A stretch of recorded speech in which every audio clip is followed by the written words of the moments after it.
Hello and welcome to the Sales Experts channel. I'm so glad you're here. If you haven't joined us in the past, the Sales Experts channel is a group of sales experts who are here to help you grow your business and improve your selling. This is Liz Heiman, and today we're going to talk about step-by-step B2B sales process for startup founders and SMB CEOs. Even if you're not a startup founder or a CEO, I'm so glad you're here. There's lots that you can learn from this presentation. So if you haven't looked at what's going on the Sales Experts channel, take a look. There's so many exciting things happening right now. Let me introduce myself, and I will jump on the screen here in just a minute. But I'm Liz Heiman. I'm the CEO and Chief Sales Strategist of Regarding Sales. And my mission is to take the mystery out of sales and to make sales manageable and predictable. I help companies build sales operating systems so that they can grow or scale their businesses. And today, we're going to talk about one of the most critical components of that sales operating system, and that is your sales process. So I am always excited to have questions, to have participation. So if you have questions for me, please raise your hand. I guess you can't raise your hand. Let me restate that. Put it in the question section, and I will get to it just as soon as I can. If you want to ask me questions offline afterwards, you can do that. You can reach out to me on LinkedIn or send me an email. But I love questions. I'd love for you to participate. So please feel free to engage with me. And if you want to test it out, if you haven't asked a question in any of the previous Bright Talks, then go ahead and do it now. Say hello. Tell me where you're from. Tell me what's going on in your world. I'm what you're worried about sales. Whatever you want to tell me, go ahead and put it in that question section. I normally upload the PowerPoint deck, but today I did not. So if you would like it after the presentation, send me an invite on LinkedIn and tell me where you met me and that you'd like a copy of the presentation, and I will get that to you. Okay, so why do we need sales operating systems? Well, it's pretty interesting. So when I talk to CEOs or to founders, what I hear them saying is sales is out of control. It's unpredictable. It's chaos. They use the word chaos to describe what's happening in their sales environment. How do you feel about that? How many of you are feeling like, oh my goodness, my sales organization is just utter chaos? So if that's the case, then we need to do something about it, because you know what? Sales should not be chaos. Sales should be manageable and predictable. So what we see so often, hang on as our slides come up, what we see so often is that sales is kind of like a black box. Your whole sales organization is like a black box. You throw leads in the top and you hope something comes out the bottom, but you don't know how or when or why. You don't know what's going to close, what's not going to close, when it's going to close. It's just a mystery. It's a black box. And what I will say to you is it does not have to be that way. You should have visibility into your sales process. You should know what's going in, how long it takes to get through, what percentage of the things that come through the sales process fall out because they're not a good fit. You should know what the ratios need to be between each stage in your sales process. You should just have a really good feeling for what's going on, and at any time be able to have a conversation with a salesperson about the status of their funnel. And this is what I call a funnel as opposed to a pipeline. So often we use the word pipeline, but as you'll see, I've got it in the shape of a funnel. And the reason is we know that just because we put it in the top of the funnel does not mean it will come out the bottom. In fact, in a lot of organizations, it's a 1 to 10 ratio. You put 10 things in the top of the funnel and 1 thing comes out the bottom. And if that's the case, then as an owner of your business, as a founder or as a leader, And even as an individual salesperson, you need to know, what is that ratio? How many do I need to put in the top of the funnel to get one out the bottom? How long does it take? How often do they scoot back up to prospect once you think they're ready to close? What happens? So this is a really powerful tool for running your business. So let's talk about what is a sales process. So the way I define it, and people define it in lots of ways, but if we think about it as the documented journey that the buyer and the seller take together. So from the moment the buyer says, I have a problem, their journey begins. At the moment the salesperson connects with a buyer who's identified a problem or a need or a gap, the journey aligns together. And so we often think of a sales process as, and I'm gonna end the slides for a second and just talk to you. We often think of the sales process as what the seller needs to do to close business. And that's only part of this ratio, right? It's the relationship between the seller and the buyer through that buying decision. How does the seller help the buyer to get through that process to close, or to get through that process to, oh, this isn't the right solution for me. So it's a journey we take together. The buyer's process begins as they identify potential needs, as they identify problems. The seller's process begins as they're trying to build awareness. And when I say seller, in this case, I could mean the individual seller, or I could mean the company. It depends on how you guys manage it in your company. But so those two processes happen separately and at some point come together. Sometimes we build awareness. Somebody identifies, oh, that problem could be fixed. Sometimes somebody's coming all the way down the process. They identify that they have a problem and they're way down in the decision-making process before the salesperson connects. It all depends on how and when the two converge, and it could happen in a number of different ways. But let's go back and look at the sales process. So again, the sales process is the documented journey the buyer and the seller take together. You still have a sales process even if you don't document it. It's just not very valuable. So it becomes valuable when you have it documented and your team can follow it and you can manage it. So why do we map or document the journey that the buyer and the seller take together, or what we call the sales process? And we do it for several reasons.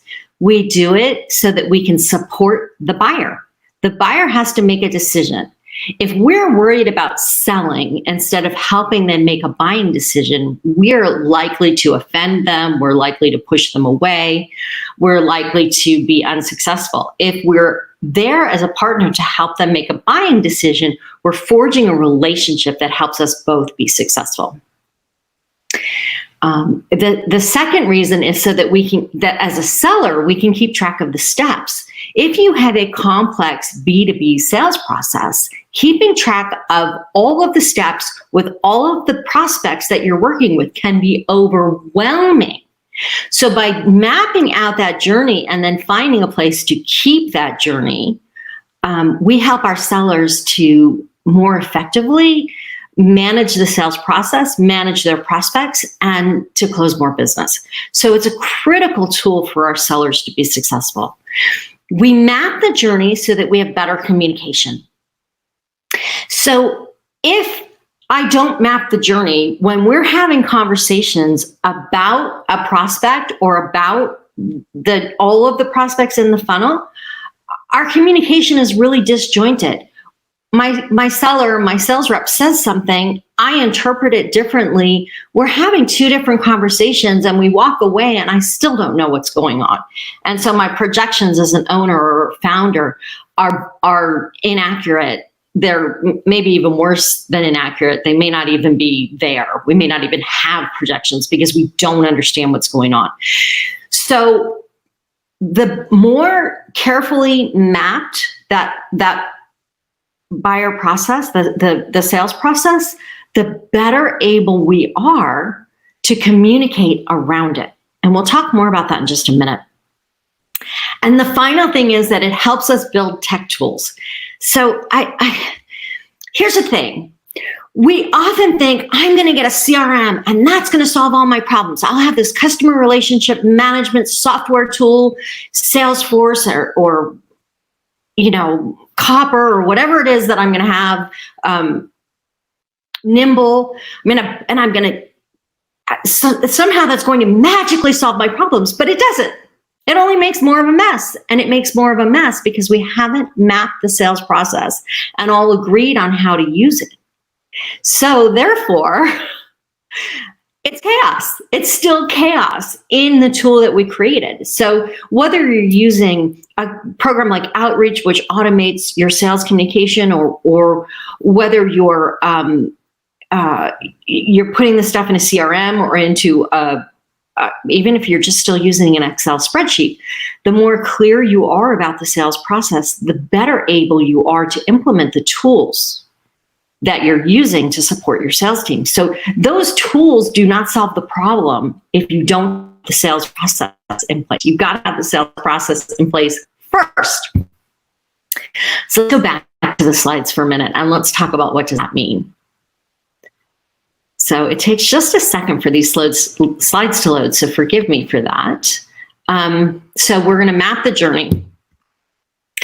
And what I want to say to you is the more complex the sale, the more important the sales process is. So if you have a B2B sale that's essentially I sell to one person and I do it in one phone call, that sales process is very simple and doesn't take a tremendous amount of mapping. If, on the other hand, I have a sales process, if I'm selling something that's $1 million,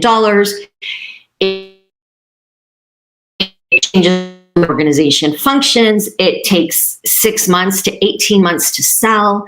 I have 5 to 15 buying influences involved in the buying process. I need to map that journey and track that journey, or I'll lose track of things. I'll forget, I'll miss important steps, I'll lose opportunities. So the more complex the journey, the more important, or the more complex the sale, the longer the process, the more important that sales process is. More important is that we map that sales process out. So let's go back. We talked about this a little bit, but I want to just map this out clearly. So there are two parts, right? So of your sales process. The first is the buyer journey.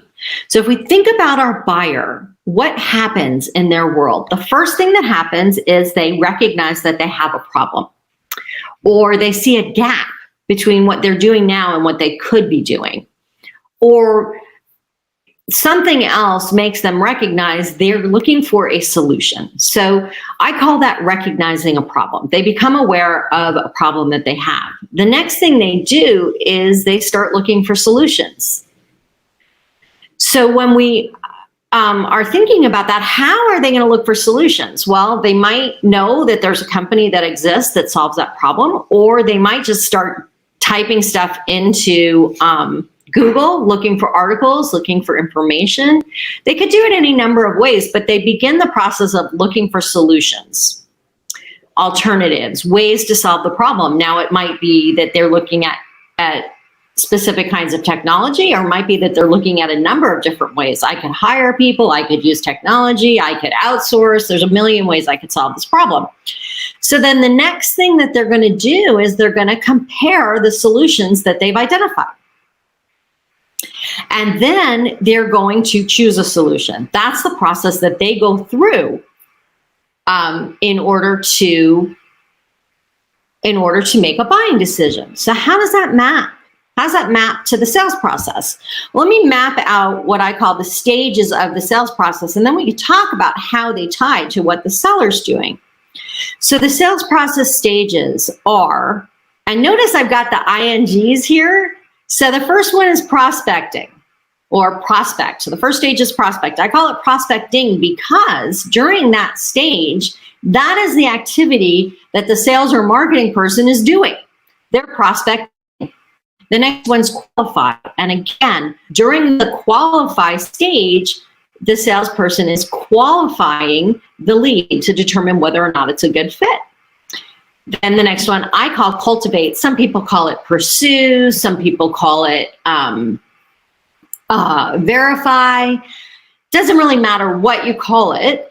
But the point is that during that time, you're cultivating the relationships, you're solving problems, you're identifying the specific needs so that you can build a solution that's appropriate. So during that time frame, we are cultivating that sale. And then the next phase is closing. Once you've agreed upon a solution and you've given them their contract or their proposal, we now want them to sign it and pay for it. And we may have several other things that have to happen in order for that to occur. We may need legal to sign off. We may need procurement to create a purchase order. We may need the final budget voted on by a board. There may be a number of things that have to happen during that closing phase. And then you've either won it or you've lost it. And then I like to add growing to the bottom, because in many cases, that's when the process starts again, right? Okay, I've sold this, now what? How do I grow this account? It doesn't just end there for most complex sales. So how does that map to the buyer journey? Well, the buyer prospecting is when I'm out looking for people that have a problem that I solve. And that's the time that they're out looking for possible solutions to the problem that they have. And qualifying is my stage. And they also, when they're trying to pick the different solutions that they have, they're kind of doing a qualifying process. Does this solution meet the needs that I have? And so, those kind of things kind of happen together. And then cultivating is during the time that they're trying to decide which one they're going to buy. I'm trying to help them figure out whether or not I can solve that problem for them and why they should buy from me. And then closing is they made a decision and they're purchasing. And closing is trying to get them to sign the contract and pay for the service or product. So they're really closely tied together, but we think of them from different perspectives. So the next thing that you really need to understand when you're thinking about your sales process is who's responsible for which part of the sales process. So in some organizations, the sales rep is responsible for everything from prospecting through closing and managing accounts. But in many organizations, there are different people or different titles that are responsible for different parts of the sales process. So for instance, in some organizations, marketing does all of the prospecting. And they only hand over qualified leads, marketing qualified leads or sales qualified leads to the sales rep. The sales rep isn't out looking for new leads, except perhaps an existing business or perhaps through relationships that they have. But a lot of that business is coming from a marketing department.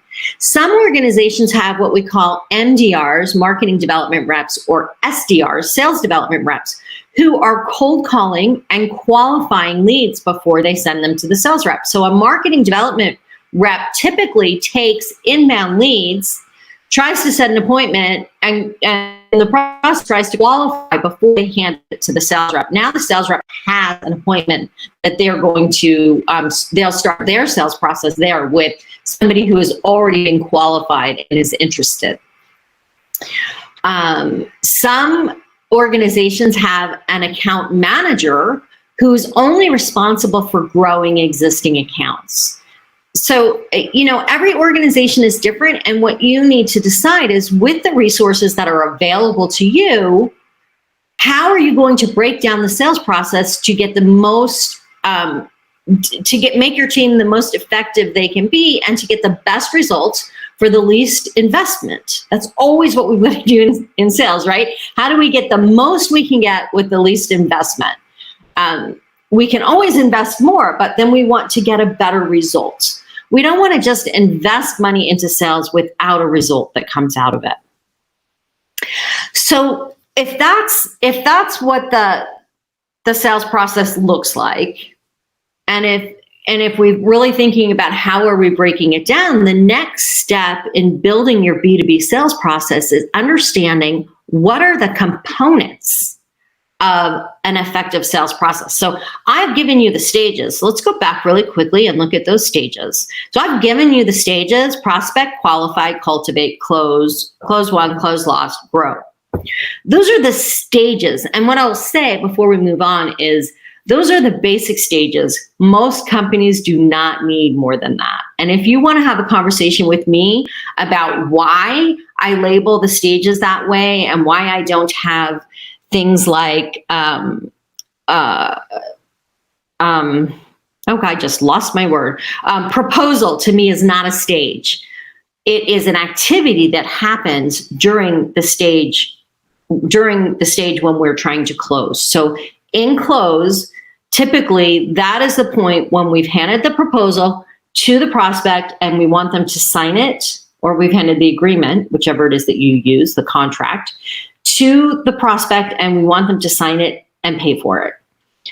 That is, that's what happens during close. So I don't consider proposal submitted a stage. I consider it an activity that happens within the close stage. And we can think about that all throughout the sales process. And I want to show it to you in a slightly different way.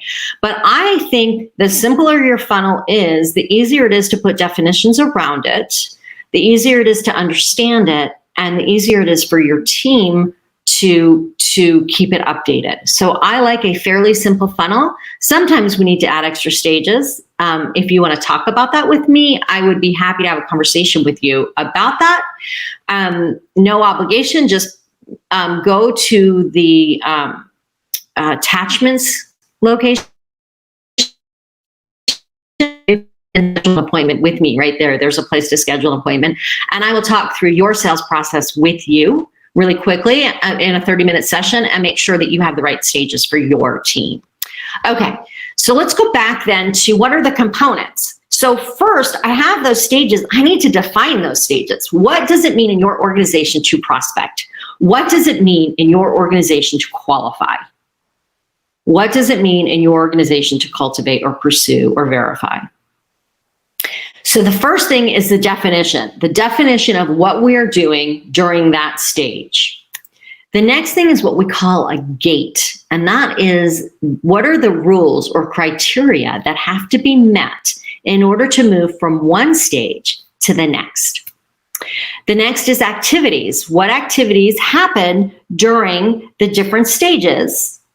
Then what questions need to be answered, and what collateral or tools should the sales rep be using during that stage? And I'm going to give you a second if you want to take a picture of this slide, or again, if you let me know, I will send you this deck.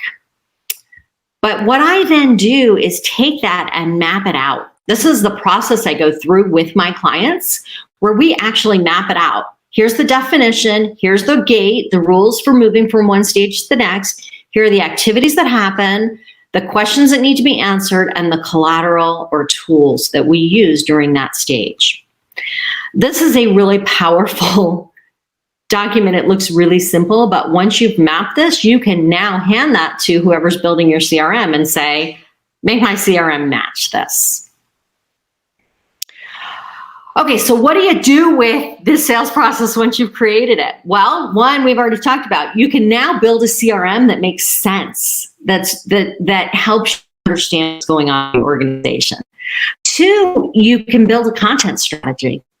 You can identify the different stages, the objections, all of the things that are going on, and have your marketing people build a content strategy that goes along with your sales process. We can create a process for funnel reviews. So those ridiculous meetings you have with your salespeople about, hey, who did you talk to today? What did they do? Are they going to close? Are they not going to close? That becomes a structured process for reviewing the each of the opportunities as they move through the sales process. We are able to look not just at what's closing now, but what's going on higher up in the funnel. so we can assess what's going on and we can make decisions and we can keep stuff moving forward, and we can have a funnel that is always delivering results. And then the last is we can begin to project accurately. If everybody follows the rules, you get the information into the CRM, then you actually can project based upon what the information is in there, instead of going, there's stuff in there, but I have no idea what any of it means. Okay, so the other thing that we need is rules around the sales process. Once we've created it, everybody has to follow it. And so, the first thing is, where are we putting the information? Where's the sales process written out? And how are we going to put that information in? What are the rules we're going to follow? And then how often do we update it? What are the rules of data entry?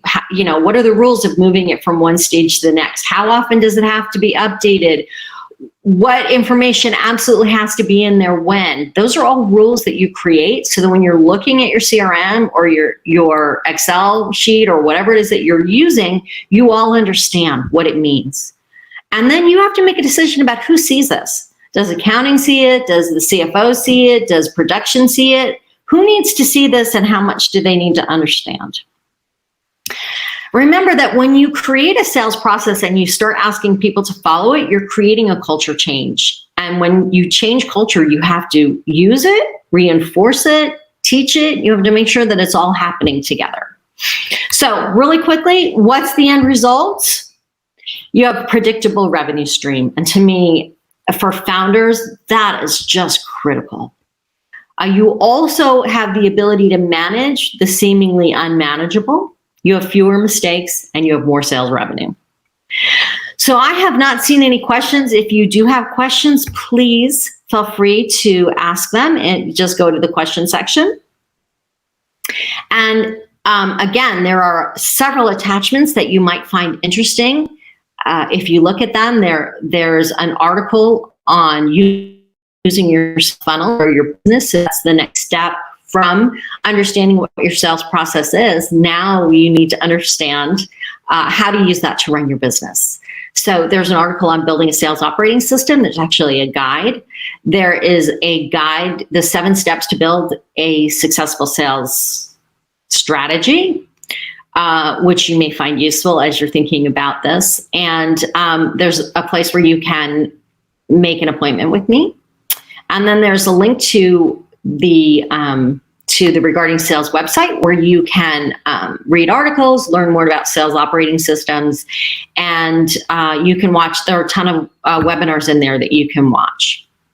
Oh, and if you want a copy of the deck, then go ahead and send me a LinkedIn request at Liz Heiman. Tell me, I was just on your webinar. I just watched your webinar, and I would like to have a copy of the sales deck. And I will happily send it to you. If you just send me a LinkedIn request and I don't know who you are, I won't know that you want a copy of the sales deck. And if you just, or of the presentation deck, and if you just say I need a copy of the presentation deck, I won't know which presentation deck to send you. So let me know that you were on the sales process, building a B2B sales process webinar, and that you'd like a copy of the deck, and I will send that to you. Again, if you'd like to ask questions, please feel free to connect with me on LinkedIn or to schedule an appointment. And you can, if you have joined Clubhouse, you can often find me there. I do have a club that I'm starting that's called Sales for Startups, but you can also find me on other rooms. So if you are on Clubhouse, go ahead and find me, Liz Heiman, and come hang out with me, because we have a really good time and we answer all kinds of great questions and have great conversations about sales and process. I hope that you have a fabulous day. Happy selling, happy growing, and I will be in touch with you soon. I hope we'll connect.